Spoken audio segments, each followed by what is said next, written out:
आकाशवाणी भोपाल से प्रस्तुत हैं प्रादेशिक समाचार।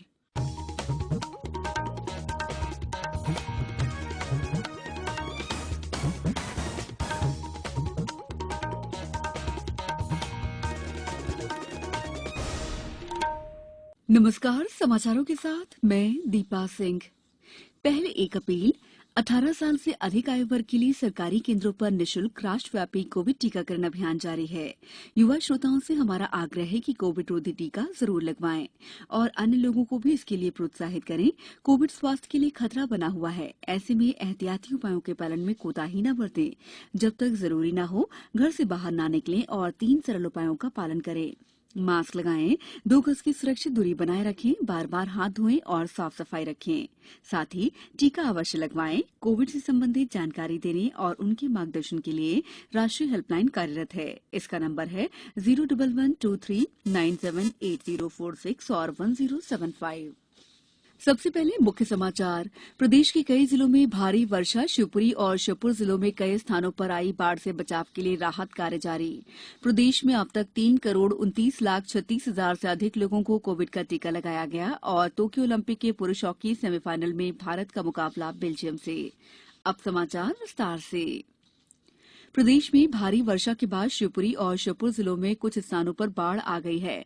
वायुसेना, राष्ट्रीय आपदा मोचन बल और राज्य आपदा मोचन बल निचले इलाकों से लोगों को सुरक्षित निकालने के लिए संयुक्त अभियान चला रहे हैं।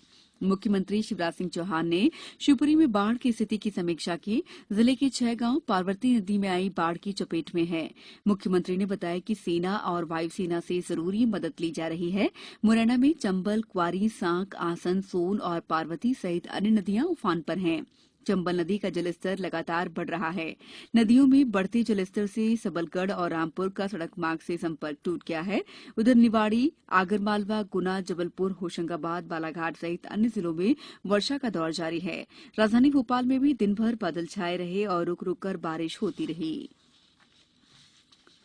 प्रदेश में कोविड टीकाकरण अभियान में निर्धारित लक्ष्य 5,34,34,748 के विरुद्ध 50% लोगों को वैक्सीन की प्रथम डोज और 19% लोगों को वैक्सीन की दूसरी डोज लग चुकी है। अब तक 2,74,73,606 लोग वैक्सीन की प्रथम डोज लगवा चुके हैं। सोमवार 2 अगस्त को 7,33,137 लोगों का टीकाकरण किया गया। इसके साथ ही प्रदेश में कुल टीकाकरण की संख्या 3,29,36,565 हो गई है।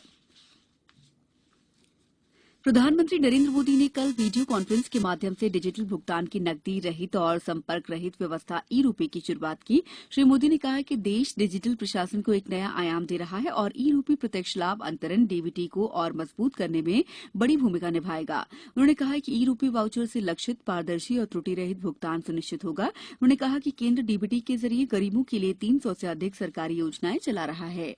श्री मोदी ने कहा कि प्रधानमंत्री किसान सम्मान निधि योजना के अंतर्गत किसानों को 1,35,000 करोड़ रुपए अंतरित किए गए हैं। गेहूं की सरकारी खरीद के लिए 85,000 करोड़ रुपए का भुगतान भी इसी तरह किया गया है। इस प्रकार 1,78,000 करोड़ रुपए लक्षित लोगों तक पहुंचे हैं और उन्हें गलत हाथों में जाने से बचाया गया है।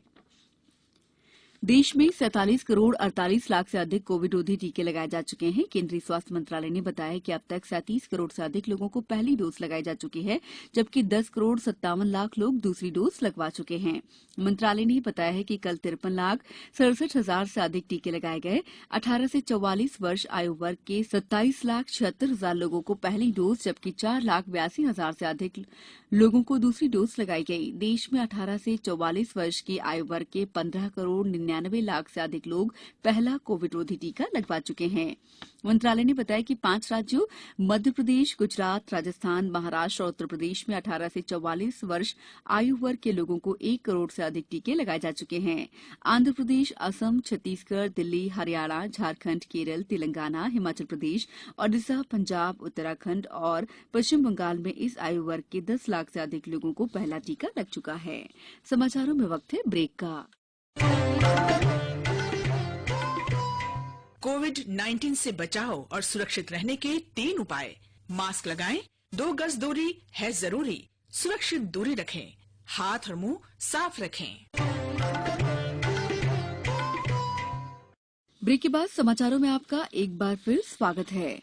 विज्ञान और प्रौद्योगिकी मंत्री डॉक्टर जितेंद्र सिंह ने आम नागरिकों के जीवन को सरल बनाने के लिए वैश्विक वैज्ञानिक सहयोग का आह्वान किया है। विज्ञान और प्रौद्योगिकी तथा नवाचार पर भारत और स्वीडन के बीच नई दिल्ली में हुई बैठक की अध्यक्षता करते हुए डॉक्टर सिंह ने कहा कि पिछले 6-7 वर्षों में विज्ञान और प्रौद्योगिकी को विशेष बल मिला है। उन्होंने ये भी कहा कि भारत और स्वीडन विज्ञान और प्रौद्योगिकी की भागीदारी को आगे ले जाने के लिए बेहतर स्थिति में है। डॉक्टर जितेंद्र सिंह ने जोर देकर कहा कि जलवायु परिवर्तन की चुनौतियों के मद्देनजर स्मार्ट ग्रिड परियोजना के शीघ्र कार्यान्वयन की जरूरत है। संस्कृति मंत्रालय ने इस साल स्वतंत्रता दिवस पर आजादी का अमृत महोत्सव मनाने के लिए एक अनूठा कार्यक्रम शुरू किया है। इस कार्यक्रम के तहत लोगों को राष्ट्रगान गाने और इसका वीडियो वेबसाइट www.rashtragan.in पर अपलोड करने के लिए आमंत्रित किया गया है। राष्ट्रगान का संकलन 15 अगस्त को लाइव दिखाया जाएगा। टोक्यो ओलंपिक में आज कई स्पर्धाओं में भारतीय खिलाड़ी अपनी चुनौती पेश करेंगे। पुरुष हॉकी के सेमीफाइनल में भारत का सामना बेल्जियम से होगा। इस मैच का आंखों देखा हाल सुबह 7 बजे से आकाशवाणी के एफएम रेनबो और अतिरिक्त मीटरों पर प्रसारित किया जाएगा। ये प्रसारण आकाशवाणी के YouTube channel news on AIR official और न्यूज ऑन एआईआर ऐप पर भी उपलब्ध होगा। महिलाओं की भाला फेंक स्पर्धा के क्वालिफिकेशन में अनु रानी और पुरुषों के शॉटपुट के क्वालिफिकेशन में तेजिंदर पाल सिंह टूर एक्शन में होंगे। कुश्ती के 62 किलोग्राम भार वर्ग में महिला पहलवान सोनम मलिक का मुकाबला मंगोलिया की बोलोर्तुआ खुलेरखुफ से होगा। पदक तालिका में चीन पहले, अमेरिका दूसरे और जापान तीसरे स्थान पर है। भारत 1 रजत और 1 कांस्य पदक के साथ 62वें स्थान पर है। प्रधानमंत्री नरेंद्र मोदी आज गुजरात में प्रधानमंत्री गरीब कल्याण अन्न योजना के लाभार्थियों से दोपहर 12:30 बजे वर्चुअल माध्यम से बातचीत करेंगे। राज्य में इस योजना के बारे में और जागरूकता फैलाने के लिए जन भागीदारी कार्यक्रम शुरू किया जा रहा है। इस कार्यक्रम में गुजरात के मुख्यमंत्री और उप मुख्यमंत्री भी उपस्थित रहेंगे। मुख्यमंत्री शिवराज सिंह चौहान आज आयुष्मान भारत निरामयम मध्यप्रदेश योजना में आयुष्मान हितग्राही सम्मेलन में आयुष्मान हितग्राहियों को प्रतीक स्वरूप आयुष्मान कार्ड और डीआईएस कार्ड जनरेशन में उत्कृष्ट कार्य करने वाले व्यक्तियों को प्रशस्ति पत्र प्रदान करेंगे। मुख्यमंत्री श्री चौहान आयुष्मान योजना में उपचार का लाभ प्राप्त कर चुके हितग्राहियों से संवाद भी करेंगे। आयुष्मान हितग्राही सम्मेलन अपराह्न मिंटो हॉल में होगा। अब कुछ समाचार संक्षेप में। मुख्यमंत्री शिवराज सिंह चौहान ने मध्यप्रदेश के निवासी भारतीय हॉकी टीम के सदस्य विवेक सागर को फोन कर श्रेष्ठ प्रदर्शन करने के लिए बधाई दी। खंडवा में कल प्रसिद्ध पार्श्व गायक किशोर कुमार का जन्मदिवस मनाए जाने की तैयारी की जा रही है। आगर मालवा जिले की नलखेड़ा जनपद पंचायत में युवाओं के लिए आज रोजगार शिविर आयोजित किया जाएगा। होशंगाबाद में जिला कलेक्टर ने स्वतंत्रता दिवस समारोह के आयोजन की तैयारियों की समीक्षा की। नीमच में कोविड टीकाकरण महाअभियान के तहत जिला मुख्यालय सहित तीनों विकासखंड नीमच, जावद, मनासा में कोविड वैक्सीन लगाई जा रही है। बड़वानी में विश्व स्तनपान सप्ताह के तहत विभिन्न गतिविधियों के माध्यम से महिलाओं को जागरूक किया जा रहा है। अंत में मुख्य समाचार एक बार फिर। प्रदेश के कई जिलों में भारी वर्षा, शिवपुरी और श्योपुर जिलों में कई स्थानों पर आई बाढ़ से बचाव के लिए राहत कार्य जारी। प्रदेश में अब तक 3,29,36,000 से अधिक लोगों को कोविड का टीका लगाया गया और टोक्यो ओलंपिक के पुरुष हॉकी सेमीफाइनल में भारत का मुकाबला बेल्जियम से।